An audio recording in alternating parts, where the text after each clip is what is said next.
I'm going to show you how we texture our cave wall. The cave wall needs to be finished so that the water and moisture doesn't come in. I have several chemicals and materials that I use to do this. I have some xypex, white cement, gray cement, and a very fine sand, and this very ordinary stamping mat.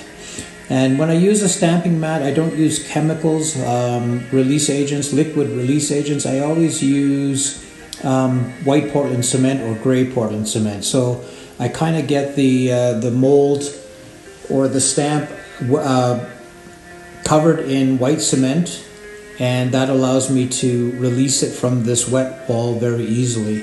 Here I'm throwing gray river sand against the wall to give it that texture and graininess that I want to make it look realistic.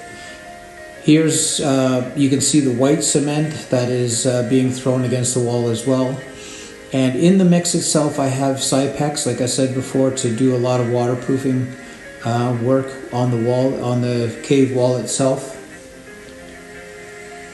So this is the process of throwing it. You'll see in a second how I'm going to throw it down below and how well it sticks to this wet wall. And this white cement gives it a real believable surface. It looks really realistic when it dries out correctly. And you get a three-dimensional look. Even though the wall is only a 1/4 inch thick, it makes it look really dimensional and quite organic looking. So here I'm going to put some more of this Bondex cement xypex mix on the wall, and we've parged it once before just to get the waterproofing very effective. So here I'm putting another coat on. This coat here is going to be the next layer. So you have to work in sequence, you have to work in layers where you don't get too far ahead of yourself with getting the dry materials on there. I'd like to do it very quickly, and I get it to go in a lot deeper because the mix that I'm putting on the wall is quite wet. Here I'm coming back with the white cement, putting it over top. And you can see the graininess of this. It looks very grainy. And when you stamp it, you're pushing everything into that wet mix, which makes it even more stronger and more believable because you're getting the texture from the mat applied over top of the wet cement. So I always check for thickness just to make sure I'm not off, and I'm going to start stamping this now.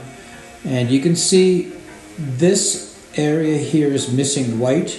So first of all, I'm going to put a little bit more of this gray cement and then the white cement on top. And for some reason this white cement looks very grainy. I think what happened is the moisture in the wall makes it either fall off the wall easier, or it's very chunky. And this is completely dry powder, but it looks very three-dimensional, which makes it quite attractive when you finish a complete wall. The secret to this is you have to finish an entire wall all at once. You can't come back the next day. You could, but it looks a lot better if you do it all in the same day, making it all look believable. This idea of stamping is very interesting because it does leave a nice texture behind, but you have to sort of be careful that you don't peel the surface off when you're doing it. You can see a couple of little spots that peeled off. After a point, it gets so dry, it's the wall itself is soaking this 1/4 inch thick cement off the wall. And if you get a couple of areas that peel off, it looks actually more realistic. You would have that in the real world. I'm not too fussy. You got to remember there's another coat on here already that is not completely dry yet. This electrical box, I've got to work around it so it looks like it's built in, and the powders go around it completely, making it look realistic in that spot. Sometimes I alternate white first, then the river sand second. I mix it up a little bit just to get a little bit different textures and looks in the wall. And when you're throwing this sand, like, you have to really pay attention not to get, how do I say it, make it look realistic. You throw it not everywhere. And it makes a big difference if you throw it on angles as well. I always like to come back with the white cement after this just to make it look more clean. The white is, remember this is a cave, so we want as much light as we can get in this cave, so a lighter wall is better for me because it's going to transmit more light or collect more light or reflect more light. This process took a whole day to do this 6 meter by 2 meter high wall, and it turned out spectacular. See here, I'm putting the white cement on the mat just so nothing sticks, and I'm not peeling off big pieces of this wall that I put on, this mortar mix that I put on the wall. We're stamping this up, going to finish it up, and then we've got to move on to the next section. You have to work quite fast because even though this is a humid space, we try our best to keep moving, and not to let any areas dry out too much.